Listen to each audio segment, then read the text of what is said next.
আসসালামু আলাইকুম, শুভেচ্ছা সহ আমন্ত্রণ চ্যানেল আই সংবাদে আপনাদের সাথে আছে আমি নবনীতা। বিস্তারিত সংবাদে শুরুতেই জানিয়ে দিচ্ছি ফ্রেশ আটা ময়দা সুজি সংবাদ শিরোনাম। কলকাতায় আওয়ামী লীগের দলীয় কার্যালয় খুলে রাজনৈতিক কার্যক্রম পরিচালনায় রাজনৈতিক দলগুলোর উদ্বেগ, অন্তর্বর্তী সরকারকে সজাগ থাকার আহ্বান। ঐক্যবদ্ধ আন্দোলনেই ফ্যাসিবাদের পতন হয়েছে বললেন তারেক রহমান। নির্বাচনের মাধ্যমে দেশকে গণতান্ত্রিক ও কল্যাণ রাষ্ট্র হিসেবে গড়ে তোলা সম্ভব মন্তব্য। জুলাই সনদ বাস্তবায়ন রাজনৈতিক দল ও বিশেষজ্ঞদের মতের উপর নির্ভর করছে মনে করে ঐক্যমত্য কমিশন। ২০ প্রস্তাবের ৯টিতে নোট অফ ডিসেন্ট। গাজীপুরে প্রকাশ্যে সাংবাদিক হত্যায় অজ্ঞাতনামা ২০ জনের বেশি আসামি করে মামলা ও সন্দেহভাজন ৫ জন আটক। সিসিটিভি ফুটেজ দেখে শনাক্ত।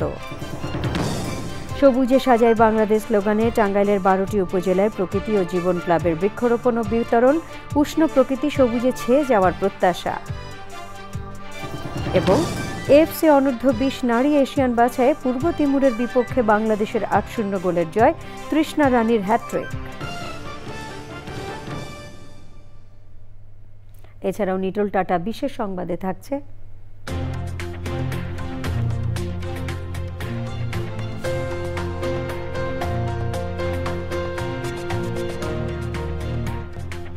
কানাডার প্রাকৃতিক সৌন্দর্য উপভোগে পর্যটকদের ভিড়ের খবর।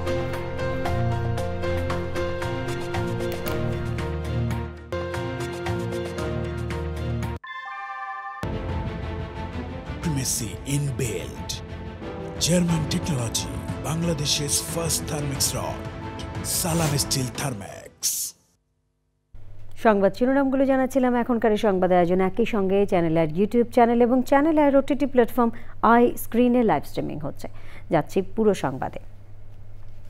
বিএনপির ভারপ্রাপ্ত চেয়ারম্যান তারেক রহমান বলেছেন, আগামী নির্বাচনে জনগণের রায়ে ক্ষমতায় এলে বিএনপি ৩১ দফার ভিত্তিতে বাংলাদেশকে গণতান্ত্রিক ও কল্যাণ রাষ্ট্র হিসেবে গড়ে তুলবে। ফ্যাসিবাদ বিরোধী রাজনৈতিক দলগুলোর ঐক্য ধরে রাখার আহ্বান জানান তিনি।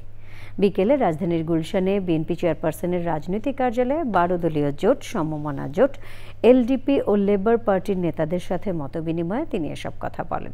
তারেক রহমান বলেন, রাজনৈতিক দল, ছাত্র শ্রমিক জনতা সবার ঐক্যবদ্ধ প্রচেষ্টায় গণঅভ্যুত্থানের মাধ্যমে ফ্যাসিবাদের পরাজয় ঘটেছে। সভায় বিএনপি মহাসচিব মির্জা ফখরুল ইসলাম আলমগীর, ১২ দলীয় জোট, সমমনা জোট, এলডিপি ও লেবার পার্টির শীর্ষ নেতারা ছিলেন।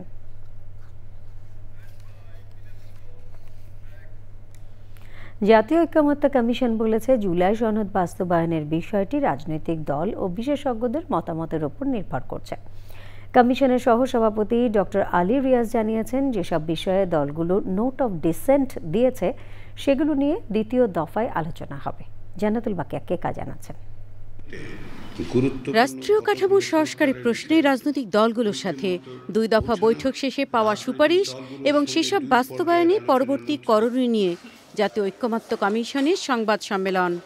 জাতীয় ঐক্যমত্য কমিশন সংস্কারের প্রশ্নে রাজনৈতিক দলগুলোকে এক জায়গায় আনা, বিভিন্ন বিষয়ে ঐক্যমতে আসা ঐতিহাসিক ঘটনা বলছে কমিশন।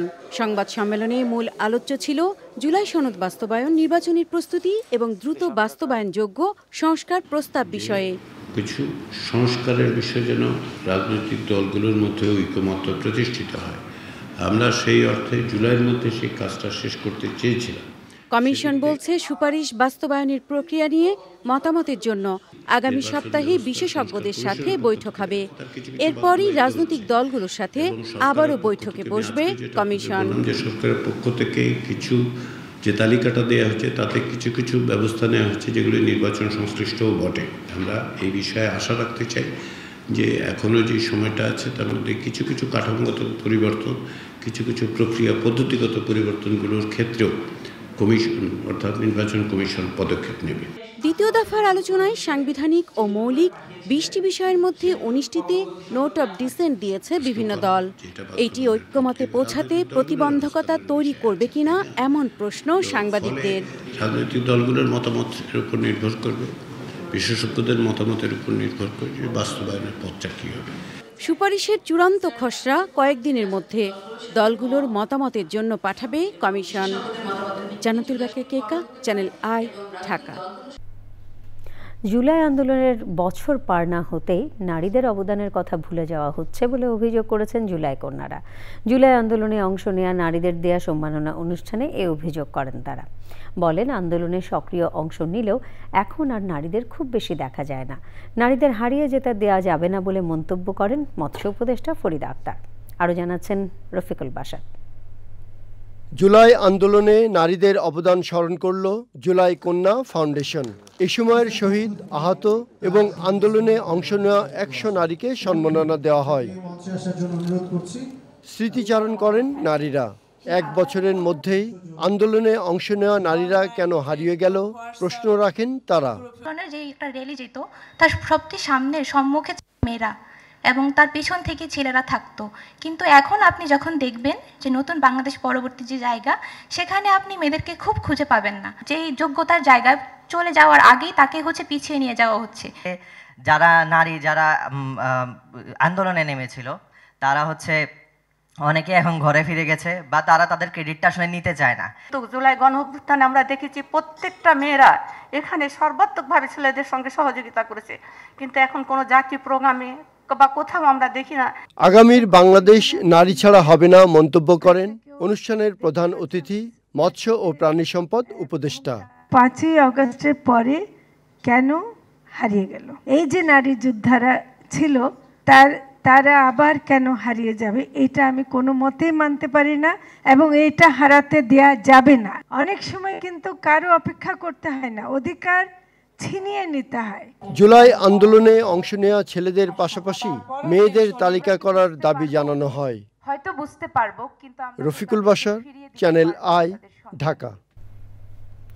কলকাতায় আওয়ামী লীগের দলীয় কার্যালয় খুলে রাজনৈতিক কার্যক্রম পরিচালনায় উদ্বেগ প্রকাশ করেছে রাজনৈতিক দলগুলো। ফ্যাসিবাদ বিরোধী দলগুলোর নেতারা বলেছেন, ভারত যদি এ ধরনের কর্মকাণ্ডে প্রশ্রয় দেয় তাহলে দুদেশের সম্পর্কের আরও অবনতি হতে পারে। অন্তর্বর্তী সরকারকেও এ নিয়ে সজাগ থাকার আহ্বান জানান তারা। তাফহিমুল ইসলাম জানাচ্ছেন। 24-এর 5ই আগস্ট ছাত্র জনতার গণ অভ্যুত্থানে পতন হয় আওয়ামী লীগ সরকারের। দলীয় প্রধান শেখ হাসিনার সাথে দেশ ছেড়ে পালিয়ে যান দলটির শীর্ষ থেকে তৃণমূল পর্যায়ের নেতাকর্মীরা, যাদের অনেকেই পার্শ্ববর্তী দেশ ভারতে আশ্রয় নিয়েছেন। ইতিমধ্যে দলটিরও কার্যক্রম নিষিদ্ধ করেছে সরকার। ফলে দেশে দলীয় কার্যক্রম পালনে সুযোগ নেই আওয়ামী লীগের নেতাকর্মীদের। তবে বিবিসি বাংলার এক সংবাদে উঠে এসেছে, পার্শ্ববর্তী দেশ ভারতে পালিয়ে থাকা কয়েকশো নেতাকর্মী গোপনে মিলিত হচ্ছেন সেখানে এবং রীতিমতো পার্টি অফিস খুলে বসেছেন তারা। কলকাতায় আওয়ামী লীগের পার্টি অফিস দেশের জন্য হুমকি হিসেবে দেখছেন ফ্যাসিবাদ বিরোধী রাজনৈতিক দলগুলো। বিদেশে বসে দেশের বিরুদ্ধে ষড়যন্ত্র করছেন বলেও মন্তব্য করেন নেতারা। আমাদের সরকারকেও বলবো, আমাদের সরকার যেন এই জাতীয় অপকর্ম ভারতের মাটিতে অপতৎপরতা হচ্ছে এটা বন্ধ করার যথাযথ উদ্যোগ গ্রহণ করে। আমার খুবই আশঙ্কা বা ধারণা সেটা হচ্ছে আওয়ামী লীগ এই কলকাতায় বসে বাংলাদেশের নানা ধরনের সন্ত্রাসী কর্মকাণ্ড, নানা ধরনের বিচ্ছিন্নতাবাদী ঘটনা সে ঘটনার চেষ্টা করবে। ইন্ডিয়াতে তারা বর্তমান যে পলিটিক্যাল অফিস, এটার সঙ্গে আমি বাংলাদেশের বর্তমান কালচারাল যে ফোর্স যেটা অ্যাক্টিভেট হচ্ছে, দুটোকে আমি একসাথে দেখতে পাচ্ছি এবং এটা অত্যন্ত উদ্বেগজনক। ভারতে অবৈধভাবে অবস্থান করা, কার্যক্রম নিষিদ্ধ হওয়া আওয়ামী লীগের তৎপরতা দুই দেশের কূটনৈতিক সম্পর্কেও প্রভাব ফেলতে পারে বলে মন্তব্য করেন নেতারা। এই ধরনের কার্যক্রম যদি একটা প্রতিবেশী রাষ্ট্র করে তাহলে প্রতিবেশী রাষ্ট্রের সম্পর্ক কোথায় গিয়ে দাঁড়াবে? বাংলাদেশে যেমন ভারত প্রতিবেশী, ভারতেও তো বাংলাদেশ প্রতিবেশী। এসব বিষয়গুলো স্বাভাবিক একটাকে আরেকটা প্রভাবিত করবে না। প্রথম কথা হচ্ছে তো এটা তো ভারতের একতরফা একটা, আমি মনে করি যে বাংলাদেশের সাথে তার যে পররাষ্ট্র বিষয়ক সম্পর্ক, এটা তো তার সে একপাক্ষিকভাবে নষ্ট করছে। এতগুলো 70 থেকে 80 জন সংসদ সদস্য সেখানে বসে আছে, অবসরপ্রাপ্ত সেনা কর্মকর্তারাও সেখানে যাচ্ছে। এইটাকে তারা, আমাদের সরকার কি তাদেরকে ওখান থেকে নিয়ে আসার জন্য ব্যবস্থা তারা কতদূর অগ্রগতি হলো সে বিষয়ে আমরা উদ্বেগ জানাই। সরকারকে এই বিষয়ে কড়া পদক্ষেপ নিতে হবে। ফ্যাসিবাদ বিরোধী রাজনৈতিক দলগুলোর নেতারা বলছেন, গণহত্যার দায়ে আওয়ামী লীগের বিচার ও একই সাথে আন্তর্জাতিকভাবে সন্ত্রাসী সংগঠন ঘোষণা করা গেলে চাপে পড়বে ভারত। তাফহিমুল ইসলাম, চ্যানেল আই, ঢাকা। গাজীপুরে সাংবাদিক আসাদুজ্জামান তুহিন হত্যার ঘটনায় অজ্ঞাতনামা 20 থেকে 25 জনকে আসামি করে বাসন থানায় হত্যা মামলা করেছেন তুহিনের বড় ভাই। ওই ঘটনায় পুলিশ সন্দেহভাজন 5 জনকে আটক করেছে। পুলিশ বলছে, প্রাপ্ত তথ্য সিসিটিভি ফুটেজ দেখে আসামিদের শনাক্ত করা হয়েছে। ফজলুল হক মোড়ল এবং শেখ মহিউদ্দিন আহমেদের তথ্য ভিডিও চিত্রে শাকের আদনান জানাচ্ছেন। গাজীপুর মহানগরীর চান্দনা চৌরাস্তায় মসজিদ মার্কেটের সামনে কুপিয়ে ও গলা কেটে হত্যা করা হয় দৈনিক প্রতিদিনের কাগজ পত্রিকার স্টাফ রিপোর্টার আসাদুজ্জামান তুহিনকে। সিসিটিভি ক্যামেরায় ফুটেজ বিশ্লেষণ করে পুলিশ বলছে, চান্দনা চৌরাস্তায় এক ব্যক্তিকে ধাওয়া করছিল সন্ত্রাসীরা। মুঠোফোনে অস্ত্রধারীদের ভিডিও করছিলেন সাংবাদিক আসাদুজ্জামান তুহিন। পরে সন্ত্রাসীরা তার দিকে এগিয়ে আসলে একটি চায়ের দোকানে আশ্রয় নেন সাংবাদিক তুহিন। সেখানেই কুপিয়ে হত্যা করা হয় তাকে। আমি আমার ভাইয়ের সুন্দর বিচার চাই, প্রকাশ্য সব লোকের সামনে মারতে ভিডিও করার পরে তাকে চার দোকানে যাওয়ার পরে তাকে কুবিয়েছে, তাকে মানে গলায় কুবিয়েছে। একজন দক্ষ সাংবাদিক ছিল, সবসময় মানুষের পাশে থাকতো, ভালো কাজের পাশে থাকতো। নৃশংস হত্যাকাণ্ডের ভিডিও ছড়িয়ে পড়লে আতঙ্ক তৈরি হয় স্থানীয়দের মধ্যে। পুলিশ জানিয়েছে অপরাধীদের গ্রেপ্তারে অভিযান চলছে। যখন তুহিন ডিলিট করতে চায় না কিংবা ভিডিওর বিষয়টি অস্বীকার করতে চায়, তখনই তারা ওই অবস্থাতেই ক্ষিপ্ত হয়ে তাকে উপর্যুপরি আঘাত করে মেরে ফেলে। আমরা আমাদের সিসিটিভির ফুটেজে আমরা ঘাতকদেরকে আইডেন্টিফাই করতে পেরেছি। তদন্তের প্রয়োজনে আমি নামগুলো ডিসক্লোজ করতে পারছি না। হত্যাকাণ্ডের প্রতিবাদে গাজীপুর, ঢাকা এবং তুহিনের গ্রামের বাড়ি ময়মনসিংহে সাংবাদিকরা মানববন্ধন ও বিক্ষোভ করেছেন। দৃষ্টান্তমূলক শাস্তির ব্যবস্থা করবে। তুহিনকে যেভাবে প্রকাশ্যে দিবালোকে হত্যা করা হলো, এর চেয়ে দেশে আরও কোনো বর্বর ঘটনা আছে বলে আমি মনে করি না। নির্মমভাবে পিটিয়ে কুপিয়ে জবাই করে হত্যা করার ঘটনা পৃথিবীর অন্য কোনো দেশে আছে কিনা আমার জানা নেই। গাজীপুরে তুহিনের জানাজা নামাজ হয়েছে। এছাড়া গাজীপুর মহানগরীর সদর থানার কাছে প্রকাশ্যে বুধবার দৈনিক বাংলাদেশের আলো পত্রিকার সাংবাদিক আনোয়ার হোসেনকে পিটিয়ে ও ইট দিয়ে আঘাত করে গুরুতর জখম করা হয়েছে। গাজীপুরের টঙ্গীতে ব্যাগ থেকে অজ্ঞাত এক ব্যক্তির খণ্ডিত মরদেহ উদ্ধার করেছে police. Shakir Addan, channel I. গণমাধ্যমের স্বাধীনতা এবং তথ্য প্রাপ্তির অবস্থা সম্পর্কে সংবাদপত্র মালিক সমিতি নোয়াবের উদ্বেগ প্রকাশ নিয়ে বিবৃতি দিয়েছেন অন্তর্বর্তী সরকার। প্রধান উপদেষ্টার প্রেস উইং থেকে এক বিবৃতিতে বলা হয়েছে, গত এক বছর ধরে মত প্রকাশের স্বাধীনতা বা গণমাধ্যমের স্বাধীনতা ক্ষুণ্ণ হওয়ার যে অভিযোগ করা হয়েছে তা সঠিক নয়। বিবৃতিতে আরও বলা হয়েছে, গণমাধ্যমের কার্যক্রমে কোনো সরকারি হস্তক্ষেপ নেই। সরকার দায়িত্ব গ্রহণ করার পর সম্পাদকীয় বা প্রতিষ্ঠানের ব্যবসায়িক কোনো দিকেই কেউ হস্তক্ষেপ করেনি। যেসব সাংবাদিককে চাকরিচ্যুত করা হয়েছে তা সরকারের নির্দেশে নয়, বরং গণমাধ্যমের মালিকরা তাদের সম্পাদকীয় এবং কৌশলগত কর্পোরেট পুনর্বিন্যাসের কারণে করেছেন। এগুলো প্রতিষ্ঠানের রাজনৈতিক এবং ব্যবসায়িক হিসাব নিকাশের প্রতিফলন, সরকারের কোনো নির্দেশ বা চাপের কারণে নয়। প্রকৃতি ও পরিবেশ সুরক্ষায় সবুজে সাজায় বাংলাদেশ স্লোগানে টাঙ্গাইলের 12টি উপজেলায় বৃক্ষরোপণ ও বিতরণ করছে প্রকৃতি ও জীবন ক্লাব। মোবাইল নেটওয়ার্ক অপারেটর বাংলালিংকের সহযোগিতায় মধুপুর গড়সহ প্রতিটি এলাকায় চলছে সবুজায়ন অভিযান। বিশিষ্টজনদের প্রত্যাশা, এমন উদ্যোগে উষ্ণ প্রকৃতি ছেয়ে যাবে সবুজে, রক্ষা হবে পরিবেশের ভারসাম্য। মুসলিম উদ্দিন আহমেদের তথ্য ভিডিও চিত্রে আরও জানাচ্ছেন আফরোজা হাসি। দখলদারদের দৌরাত্ম্য আর নির্বিচারে বৃক্ষ নিধনে হুমকিতে দেশের তৃতীয় বৃহত্তম মধুপুর গড়ের পরিবেশ ও জীববৈচিত্র্য। সেই সাথে জলবায়ুর অভিঘাতে খরা আর অতিবৃষ্টিতে নাজেহাল প্রাণ প্রকৃতি। পরিস্থিতির উত্তরণে বাংলালিংকের সহযোগিতায় টাঙ্গাইলে প্রকৃতি ও জীবন ক্লাবের সবুজ বেষ্টনী গড়ার উদ্যোগ। সবুজে সাজাই বাংলাদেশ এই প্রতিপাদ্যে টাঙ্গাইলে বৃক্ষরোপণ কর্মসূচি পালন করেছে প্রকৃতি জীবন ক্লাব। আমরা এই যে গাছ লাগাই, একটি গাছের যে অবদান সেটা চিন্তা করার মতো। একটি পূর্ণবয়স্ক গাছ সারা বছর 10 জন মানুষকে অক্সিজেনের যোগান দেয়। ভাবা যায় না যে একটি গাছ শুধু এই একটি কাজই করে না, সে কিন্তু ছায়া দিচ্ছে, ফুল ফল দিচ্ছে, কাঠ দিচ্ছে, ঔষধি উপকরণ দিচ্ছে, নানা ধরনের প্রাণীর বাসস্থানের ব্যবস্থা করছে। এই ধরিত্রীকে ভালো রাখার জন্য এর চেয়ে আর বেশি কী উপকার হতে পারে। সুতরাং আমরা আসুন সবাই হাতে হাত মিলিয়ে এই সারা বাংলাদেশে বৃক্ষরোপণের কর্মসূচিকে এগিয়ে নিয়ে যাই এই বর্ষায়, এবং বাংলাদেশটাকে সবুজে ছেয়ে ফেলি।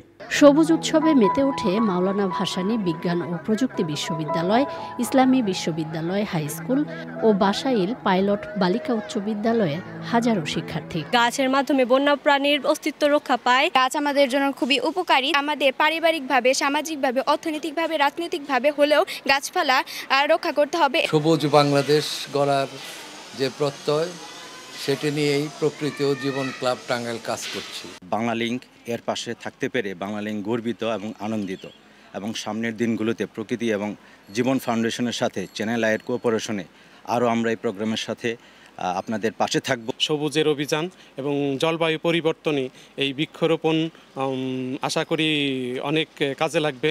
পরিবেশ সুরক্ষার এমন উদ্যোগ প্রাকৃতিক দুর্যোগ মোকাবেলায় টেকসই ভূমিকা রাখবে প্রত্যাশা বিশিষ্টজনদের। জলবায়ু পরিবর্তনের যে অভিঘাত মোকাবেলা করার একমাত্র প্রধানতম এই কার্যক্রম হলো যে বনায়ন করা। এটা সত্যি প্রশংসার দাবি রাখে। প্রকৃত জীবন ক্লাবকে এই বৃক্ষরোপণ কার্যক্রম পরিচালনা করার জন্য আন্তরিক ধন্যবাদ। এই কাজের মাধ্যমে আমাদের প্রকৃতি একটা সুন্দরের দিকে যাবে, সবুজে বাংলাদেশ ভরে উঠবে, এবং এই সবুজ বাংলাদেশ পরিবেশের দিক দিয়েও অনেক ভারসাম্য রক্ষা করবে। সবুজায়নের এই উদ্যোগে প্রাণবন্ত হয়ে উঠবে বাংলার প্রাণ প্রকৃতি, প্রত্যাশা সচেতন মহলের। আফরোজা হাসি, চ্যানেল আই। আবর্জনা সংগ্রহের পরিবেশ বান্ধব খেলা স্পোগমির বৈশ্বিক আসর নিপ্পন ফাউন্ডেশন স্পোগমি বিশ্বকাপে অংশ নিচ্ছে বাংলাদেশ। 16 আগস্ট বাংলাদেশে অনুষ্ঠিত হবে কোয়ালিফায়ার পর্বের ফাইনাল রাউন্ড। সেখানে বিজয়ী দল বিশ্বকাপে বাংলাদেশের প্রতিনিধিত্বের সুযোগ পাবে। দুপুরে রাজধানীতে আয়োজিত সংবাদ সম্মেলনে এসব তথ্য জানায় পরিবেশবাদী স্বেচ্ছাসেবী সংগঠন ওয়ান ব্যাক ট্রাশ। 2008-এ জাপানে শুরু হওয়া এই খেলার বৈশ্বিক আসর শুরু হয় 2023 সালে। 2 বছর বিরতিতে আবারও 30টি দেশের অংশগ্রহণে জাপানে বসতে যাচ্ছে স্পোগমি বিশ্বকাপ 2025-এর আসর।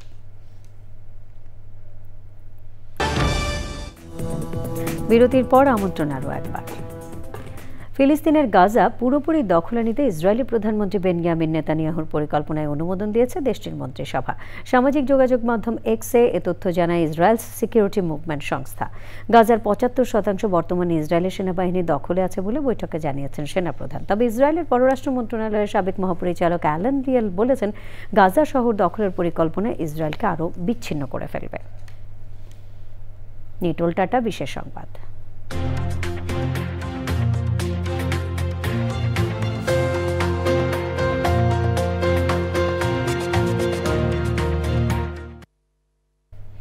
পর্যটকদের পদচারণায় এখন মুখরিত বিশ্বের দ্বিতীয় বৃহত্তম দেশ কানাডা। বিস্তীর্ণ পাহাড়, মহাসাগর, নায়াগ্রা জলপ্রপাত, হানিমুনের লেক লুইস এবং ব্যানফ ন্যাশনাল পার্ক আর 3 স্টার সিস্টার খ্যাত রাজকীয় পাহাড়ের সৌন্দর্য উপভোগে পর্যটকদের ভিড় বেড়ে চলেছে। প্রবাসী বাংলাদেশিরাও যাচ্ছেন অবকাশ যাপনে। বিস্তারিত কানাডা প্রতিনিধি আহসান রাজীব বুলবুলের রিপোর্টে। প্রকৃতির অপরূপ সৌন্দর্য আর বৈচিত্র্যময় অবয়বে আচ্ছাদিত গোটা কানাডা। প্রতিটি শহরের ভিন্ন ভিন্ন মোহনীয় দৃশ্য মুগ্ধ করে পর্যটকদের। অসাধারণ সৌন্দর্যের একটি জায়গা এই ক্যালগারি কিংবা আলবার্টা যেভাবেই বলি না কেন। নায়াগ্রা জলপ্রপাতের সৌন্দর্য আর নায়াগ্রার বাটারফ্লাই কনজারভেটরি পার্কের বিভিন্ন প্রজাতির প্রজাপতি আকর্ষণ করে পর্যটকদের। নৈসর্গিক স্বপ্নের লীলাভূমি কলম্বিয়া আইস ফিল্ডে আজকে আমরা ঘুরতে এসে অনেক মজা করলাম। নবদম্পতির হানিমুনে ভিন্ন মাত্রা যোগ করে বিশ্বের অন্যতম সৌন্দর্যের লেক লুইস। হিমবাহ, স্বচ্ছ পানির লেক ও পর্বতমালা যেন নৈসর্গিক দৃশ্যের মিশ্রণ ঘটিয়েছে এখানে। If you really want a lovely day, jump on the gondola, go up about 2,200 vertical feet. That's about 800 meters or so. সব বয়সের মানুষের অভূতপূর্ব মিলন মেলার স্থল আলবার্টার ব্যানফ ন্যাশনাল পার্ক। সবুজ হ্রদ, বরফে ঢাকা পাহাড়ের চূড়া, তুষার স্রোতের অপরূপ দৃশ্য হৃদয় কাড়ে দর্শনার্থীদের। প্রকৃতি মনে প্রশান্তি জাগায়, জীবনের রঙকে রাঙিয়ে তোলে। মাটির পৃথিবী নয়, মনে হয় এই জন্য এক স্বর্গ। এখানে ঘুরতে আসা পর্যটকরা ঠিক এমনটাই জানালেন। কানাডার আলবার্টার কলম্বিয়া আইসফিল্ড থেকে আহসান রাজীব বুলবুল, চ্যানেল আই। পূবালী ব্যাংক বাণিজ্য সংবাদ।